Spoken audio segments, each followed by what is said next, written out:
رزق حلال اس میں برکت تقوی سے آ سکتی ہے۔ کاروبار میں، تجارت میں، کسی بھی آپ پیشے میں ہیں،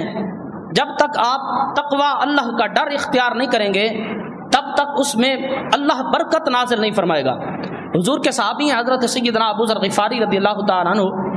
یہ فرماتے ہیں کہ ایک دن میں حضور علیہ السلام کی بارگاہ میں حاضر تھا،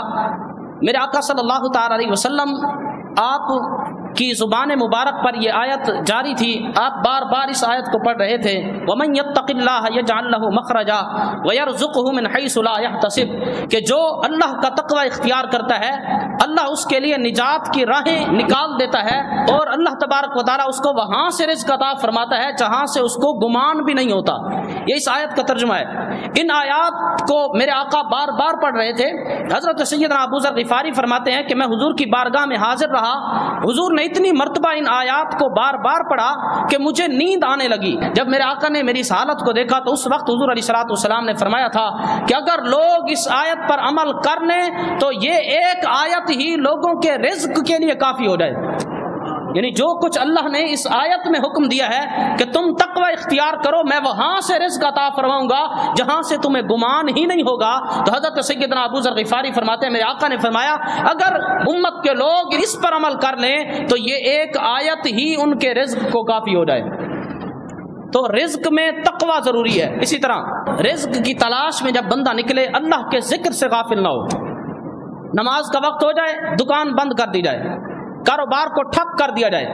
پہلے نماز اس کے بعد باقی کام۔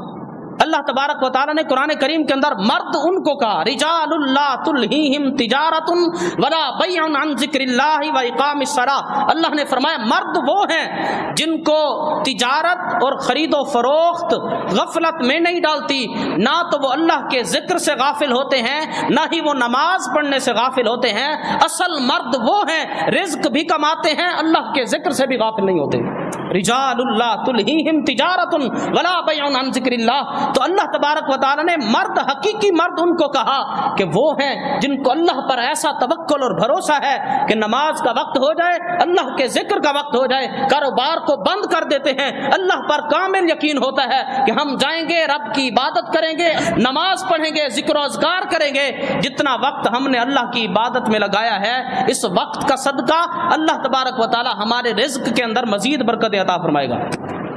اور اسی طرح سورۃ الجمعہ کے اندر اللہ تبارک و تعالی نے کیا فرمایا، قل ما عند اللہ خیر من اللہو ومن التجارہ، کہ جو کچھ اللہ کے پاس ہے یہ کھیل کود سے، لہو و لعب سے اور تجارت سے افضل ہے۔ یعنی جب نماز جمعہ کا وقت ہو جائے کاروبار کو بند کر دو، جمعہ کی طرف آ جاؤ، جو کچھ اللہ کے پاس تمہارے لیے ہے وہ تمہارے کھیل کود سے بھی بہتر ہے، تمہارے کاروبار سے بھی بہتر ہے۔ یعنی آ کر اللہ کی بارگاہ میں ذکر اذکار میں لگ جاؤ، اللہ اس سے بہتر تمہیں رزق عطا فرمائے گا۔